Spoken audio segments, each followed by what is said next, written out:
Hey everyone, welcome back to my channel. I am so happy you're here today. I'm really excited about today's video. Today we're making a simple 0-point WW vegetable soup. It's really simple. It's actually my own recipe and it couldn't be simpler. I did pre-chop my veggies because of course that's all that's in it.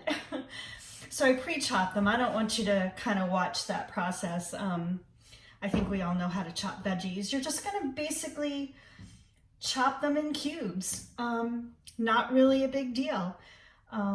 If you don't do it perfectly, it's still gonna all work out. Everything's gonna cook together.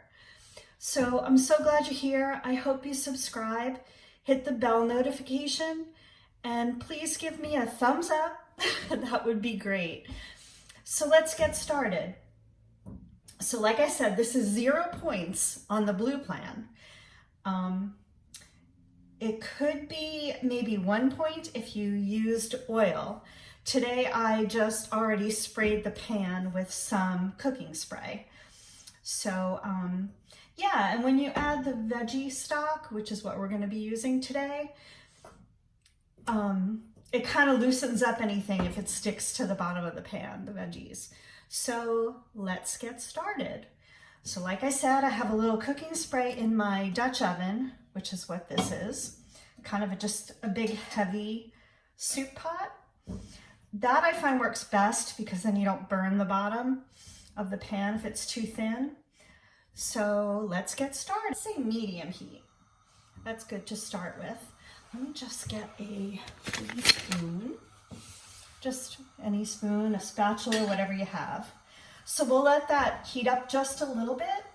And then in this bowl is most of the veggies.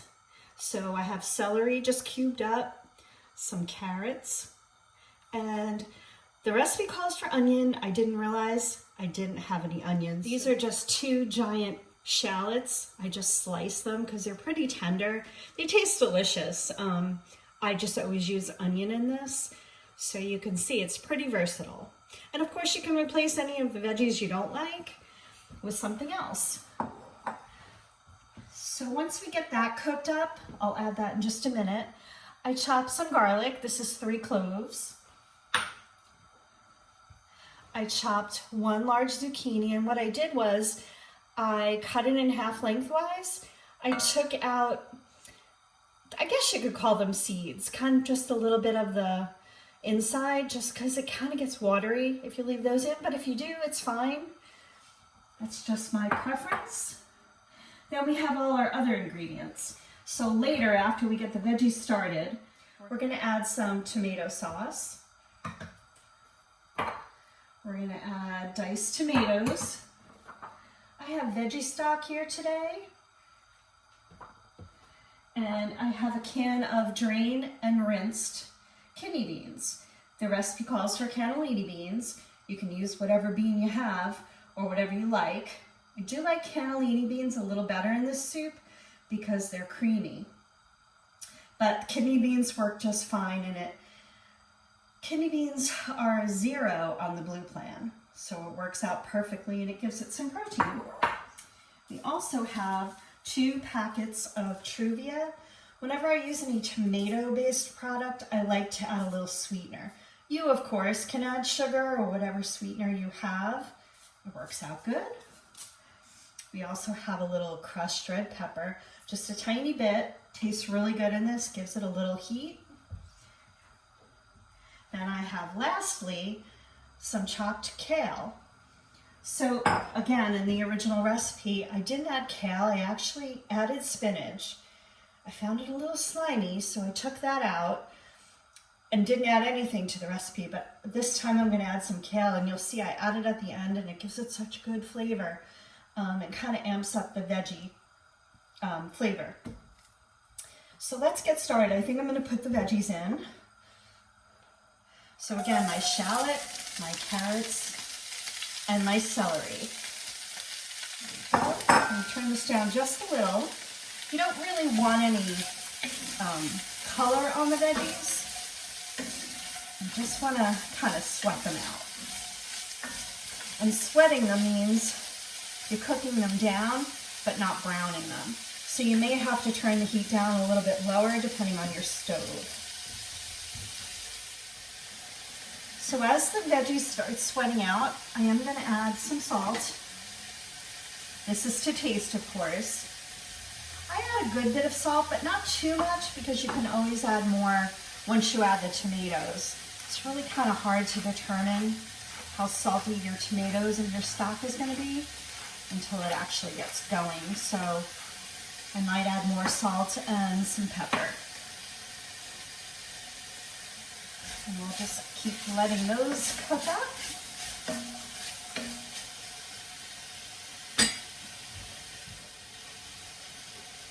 So like I had mentioned, this is my own made-up recipe, and it's really good to freeze. That's really what I make it for.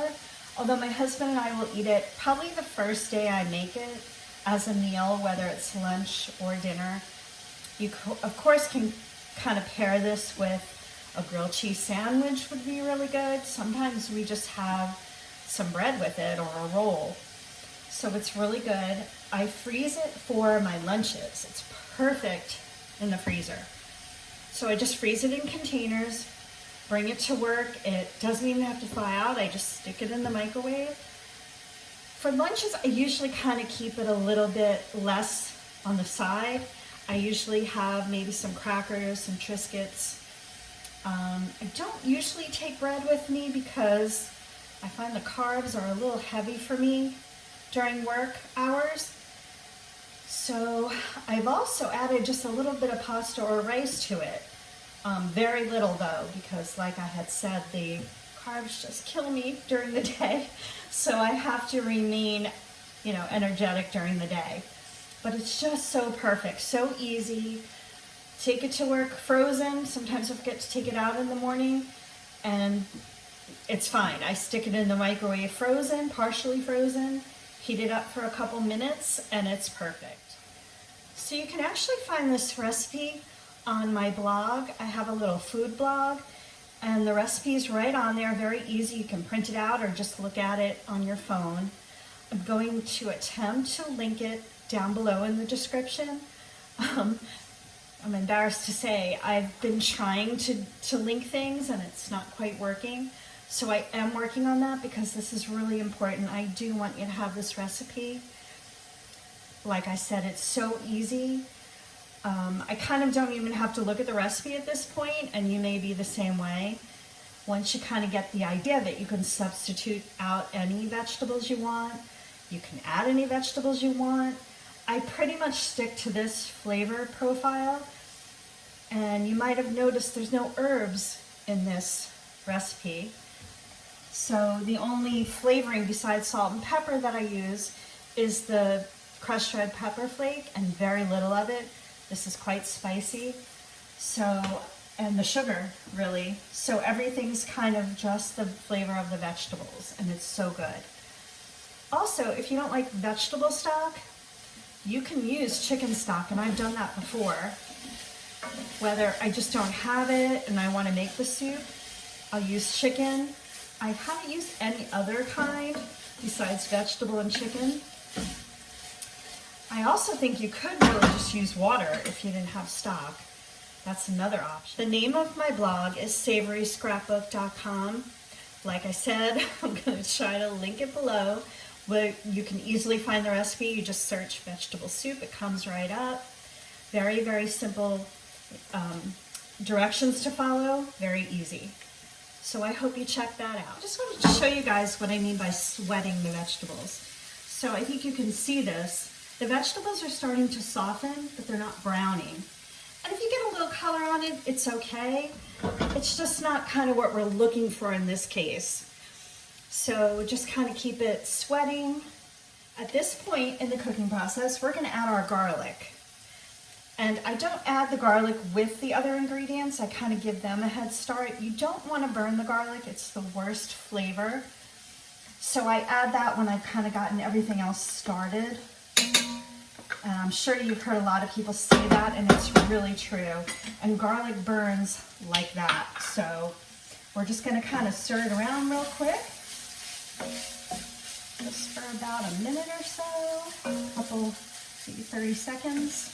And just kind of keep it going. Don't, leave it for too long. It smells heavenly already. Just vegetables and a little cooking spray. Next, I'm going to add just a little bit of the crushed red pepper flakes. I'm going to sprinkle it in my hand because I literally just put this much. Certainly, if you like heat, you can put a whole lot more in. I do find, especially since I'm freezing this, somehow the spice winds up getting more intense. So that's all I'm going to add of that. And my chopped zucchini, showed you just cubes. That's going in. I don't add it in the beginning. The zucchini is pretty soft already, so I give the crunchier vegetables a little head start. Oh, smells so good. I hope you guys try this. I really do. I think you'll love it. It's a good fall and winter dish. So the zucchini is kind of sweated out a little bit. I'm going to give it a good stir.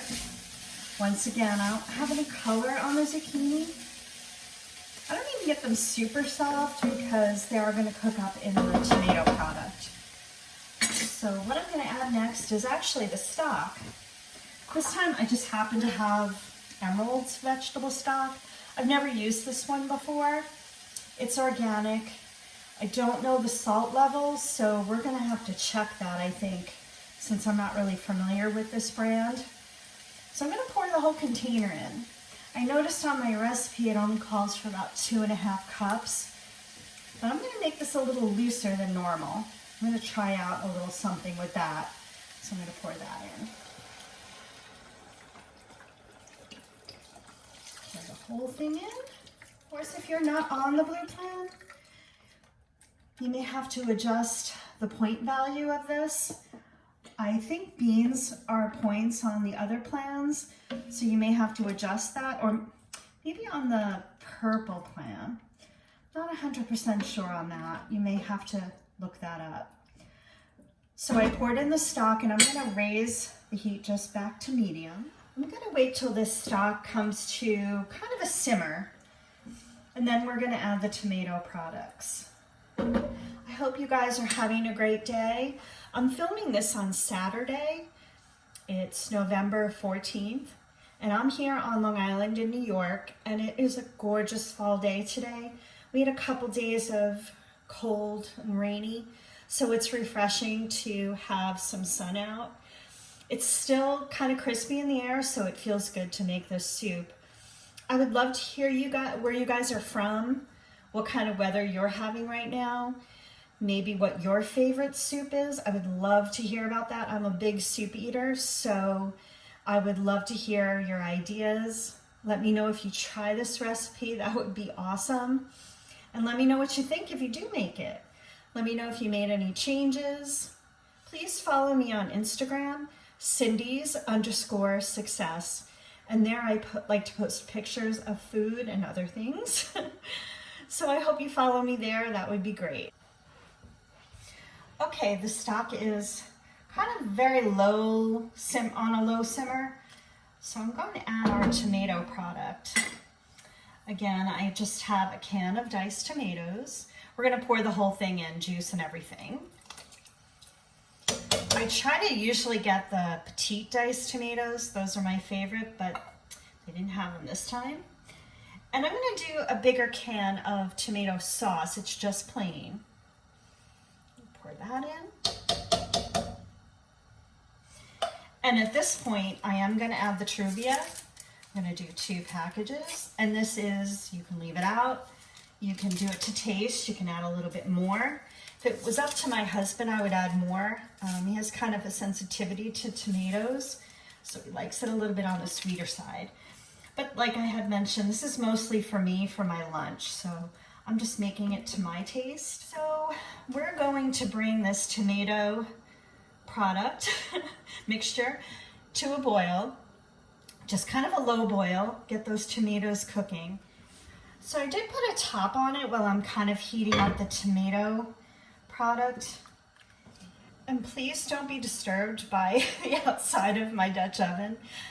I promise you the inside's clean. We use this thing, both my husband and I, like crazy for everything. And since the pandemic started, my husband has learned how to make sourdough bread. And he uses this Dutch oven, and we have another red one. He's not quite as diligent about keeping it clean as I am, but I promise the inside is clean and it's fine. But a little embarrassing how dirty the outside is. Tomato is starting to kind of come to a low boil. Exactly what we want. And I'm gonna let this go for just a little while. Let the vegetables kind of soften up. I don't know if you can see that. It's a soup consistency, just what I want. I don't need to cook the veggies super duper soft. Like I had said, I reheat this, so I don't mind a little crunch to the veggies, but you do want to cook them down a little bit.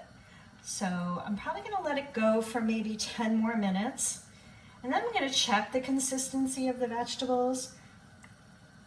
I'm going to check for the salt level and pepper level, see if I want to add more and how that vegetable stock tastes. And yeah, I'll see you back here in a minute. Okay, as you can see, it's boiling away. It's been going for about 10 minutes, and the vegetables look nice and soft, but still holding their shape. Now I'm going to add the kidney beans. Like I had mentioned, I drain and rinse these really well. I'm not a big fan of all that liquid that's in it.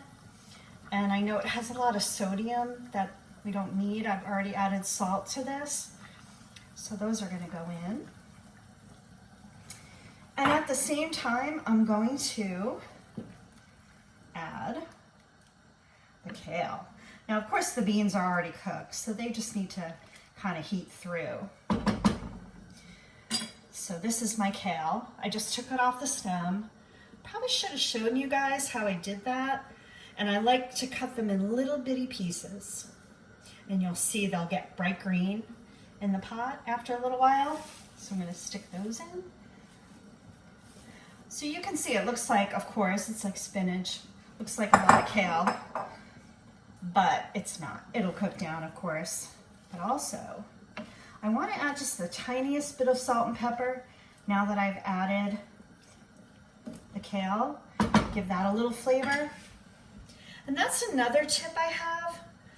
It's a good idea to season as you go along. You don't want to just kind of dump salt in at the end. You want to season each layer. So not every time I added an ingredient, but when I added the vegetables in the beginning, I put a little salt and pepper. Then I added it with the kale. And then, like I had said, I'm gonna let this kale soften a little bit. Once again, don't want it super duper mushy. I don't like mushy.